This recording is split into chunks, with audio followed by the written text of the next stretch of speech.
आर्थिक मोर्चे पर भारत को एक बड़ी सफलता मिली है। जापान को पछाड़कर भारत अब दुनिया की चौथी सबसे बड़ी अर्थव्यवस्था बन गया है। India has become the fourth largest economy in the world, overtaking Japan. सबसे पहले तो आप सभी को कॉन्ग्रेचुलेशंस, इंडिया वर्ल्ड की फोर्थ लार्जेस्ट इकोनॉमी बन चुकी है। आप सारे के सारे अमीर बन चुके हो। क्या नहीं? क्या अभी भी ईएमआई कटने की मैसेज आपकी पेमेंट आने की मैसेज से पहले आ जाती है? I have already told you. What you told? I have already told you my financial condition. For that only, I also offered you the settlement, whatever coming under the bank terms and conditions. Beyond the bank terms and conditions, I cannot give you the offer the settlement. Who is harassing? Who is asking EMI is harassment for you?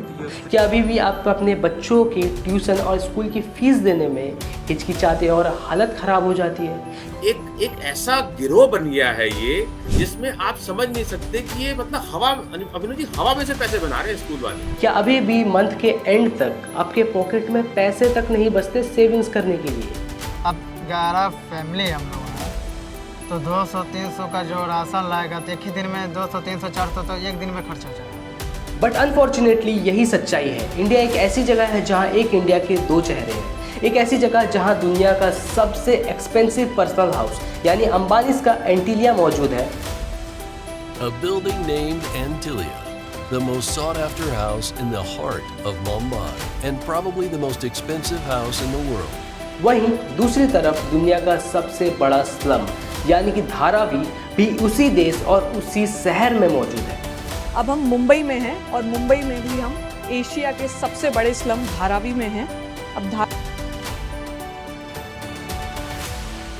एक ऐसा चेहरा जो अपनी शादियों में 5,000 करोड़ तक खर्च कर देते हैं। रिपोर्ट्स की माने तो अनंत राधिका की वेडिंग पर मुकेश अंबानी ने लगभग 5,000 करोड़ रुपए का खर्च किया। वही दूसरा चेहरा जिन्हें ये तक नहीं पता होता कि उनके नसीब में आज रात का खाना लिखा है या फिर नहीं।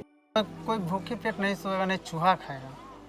अगर ऐसा कार बन जाता कोई घर में भी इंसान कोई भूखे नहीं मर सकता है। एक ऐसा चेहरा जो फोर्थ लार्जेस्ट इकोनॉमी बनने का जश्न मना रहे हैं, वहीं दूसरी तरफ दूसरा चेहरा जो अपनी दिहाड़ी की मजदूरी से मात्र 40 रुपए बचाने के लिए भी संघर्ष कर रहा है। आज इंडिया जापान को पीछे छोड़कर वर्ल्ड की फोर्थ लार्जेस्ट इकोनॉमी बन चुका है। जहां जापान की जीडीपी 4.186 ट्रिलियन डॉलर्स थी, वहीं इंडिया की जीडीपी 4.19 ट्रिलियन डॉलर्स हो चुकी है। लेकिन क्या सच में नंबर्स में आगे बढ़ना ही काफ़ी होता है या फिर रियलिटी कुछ और है?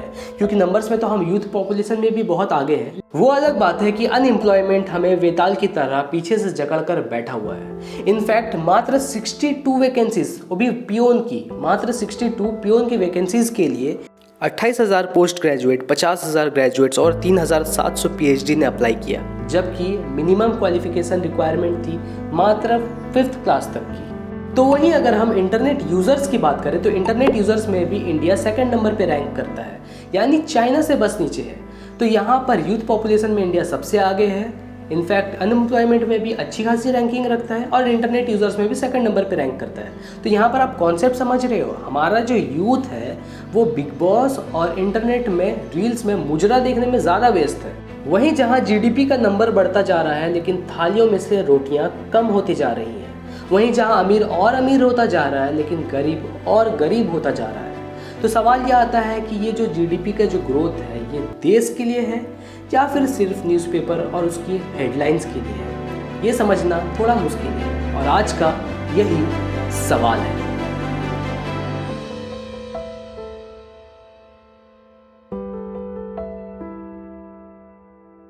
तो सबसे पहले हम जीडीपी को थोड़ा समझ लेते हैं कि जीडीपी आखिर है क्या।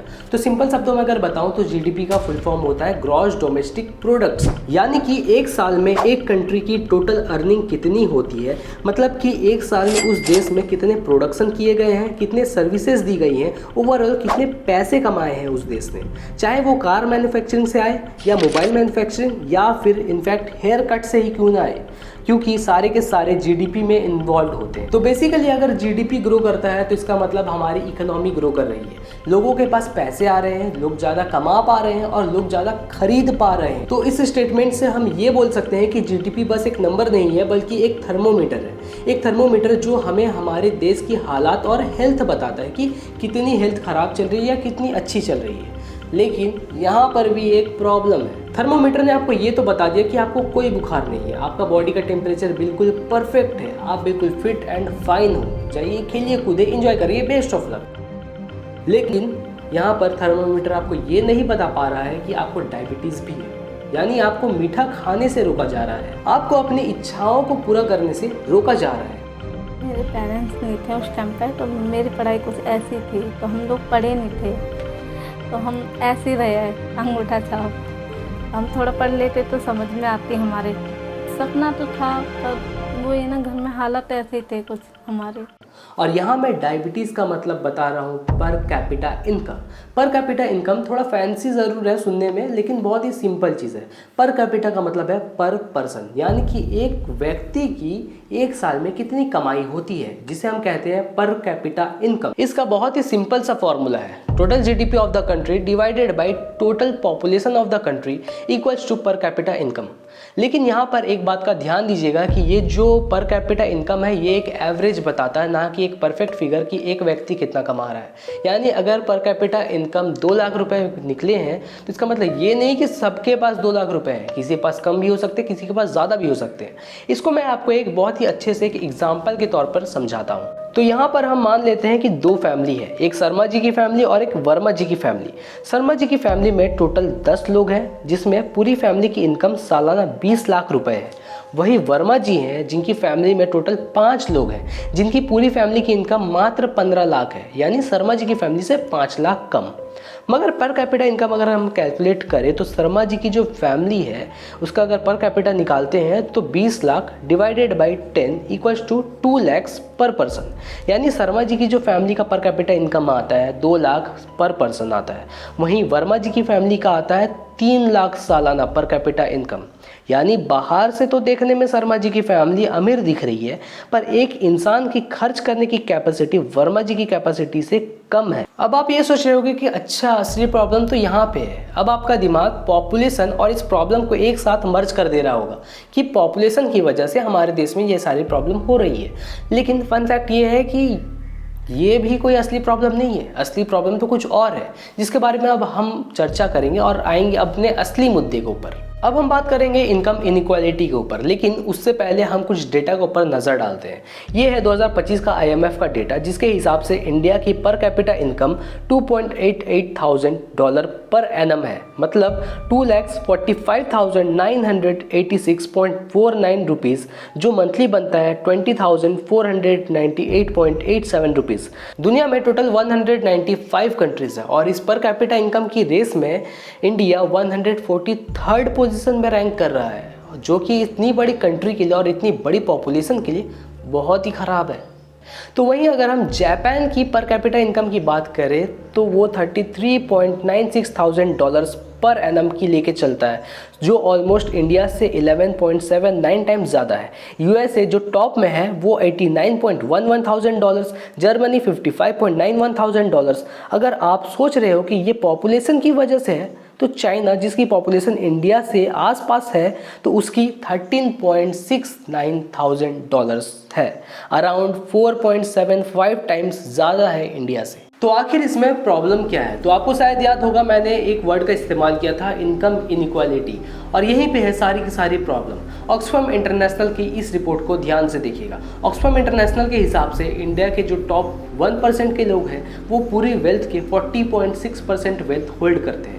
तो वही अगर हम बॉटम के 50% पॉपुलेशन की बात करें तो वो पूरी वेल्थ की मात्र 3% वेल्थ होल्ड करते हैं।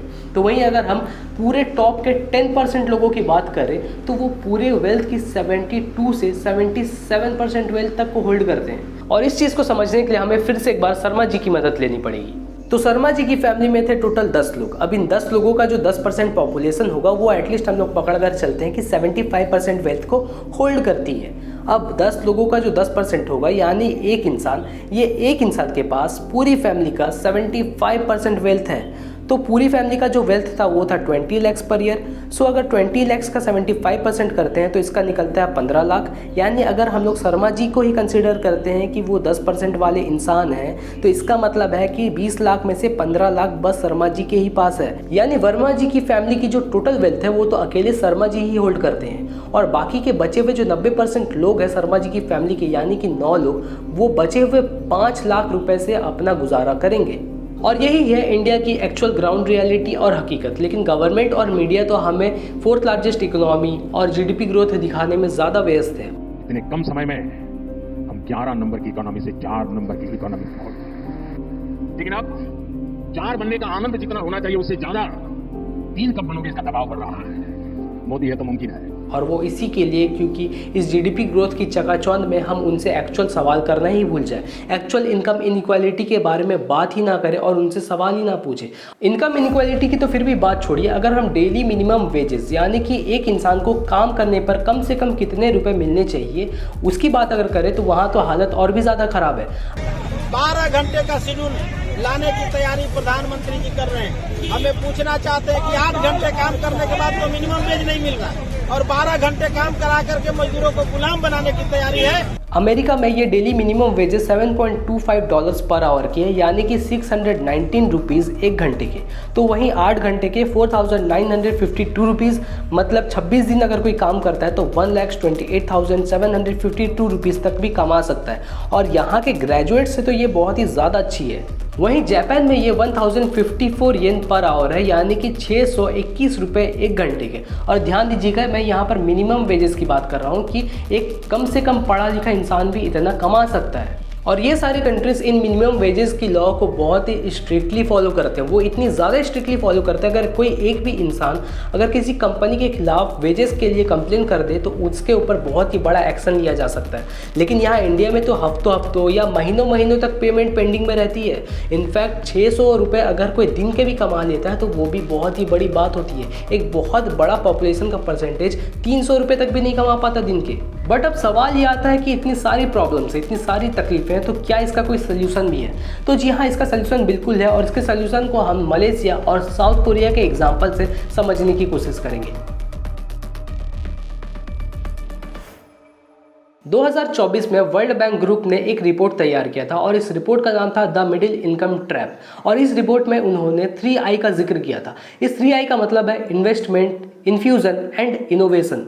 और इसी 3I फॉर्मूला से हम पहले मलेशिया को समझेंगे, फिर साउथ कोरिया को समझेंगे, फिर हम समझेंगे कि इंडिया इसे कैसे इंप्लीमेंट कर सकता है। तो 1957 में मलेशिया एक इंडिपेंडेंट कंट्री बना, लेकिन उस वक्त मलेशिया एक लो मिडिल इनकम कंट्री की कैटेगरी में आता था।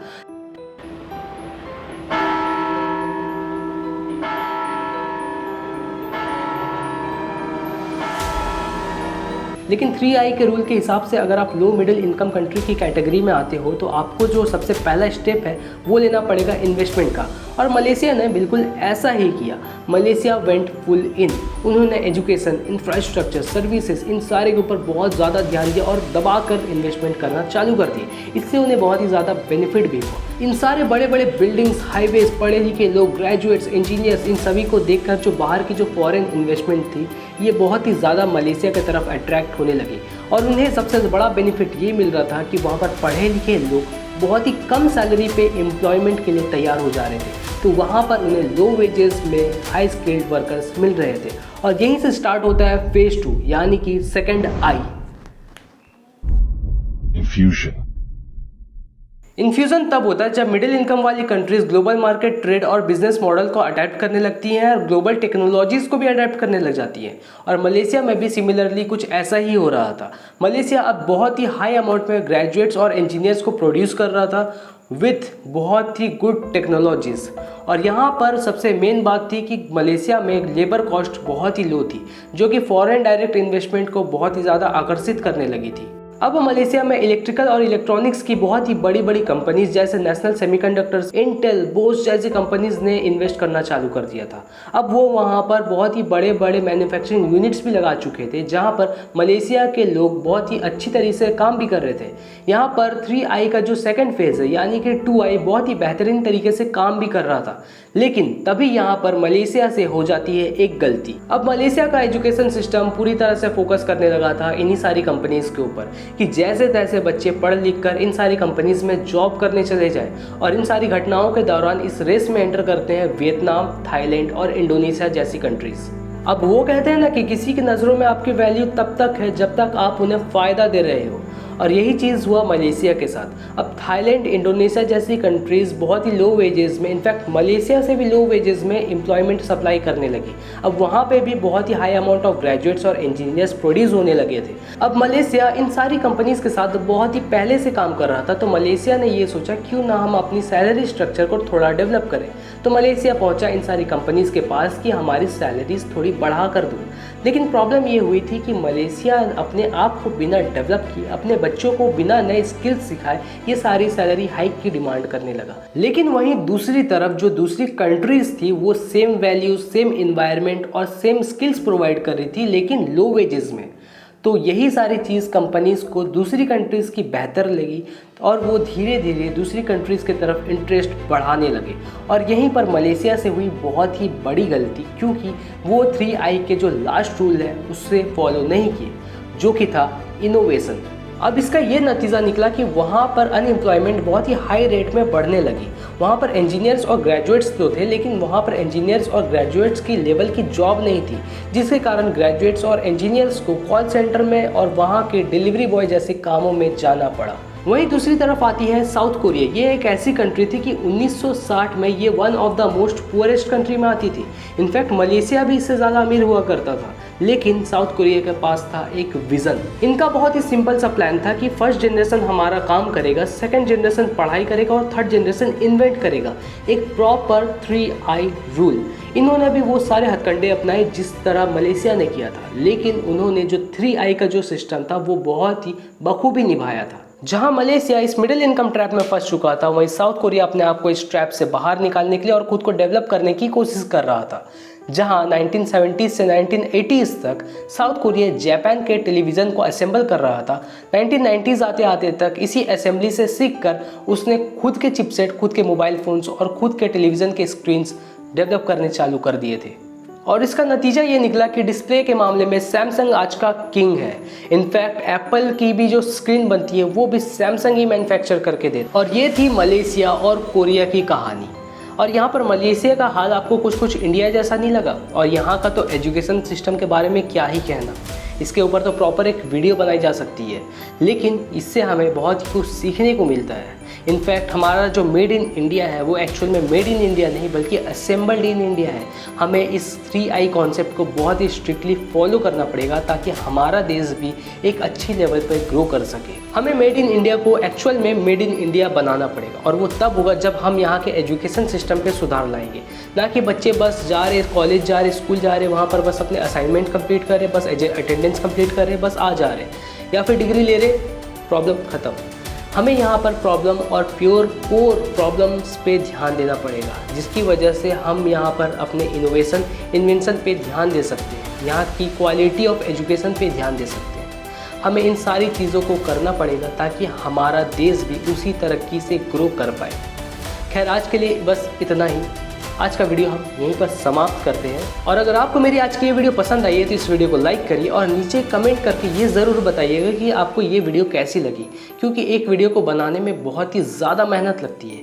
आपकी फीडबैक से ही मैं समझ पाऊँगा कि मेरी वीडियो सही बन रही है या फिर गलत, या फिर मुझे किस चीज़ की और सुधार करने की ज़रूरत है।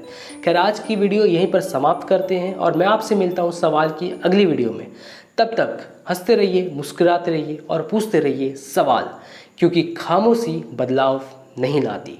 जय हिंद।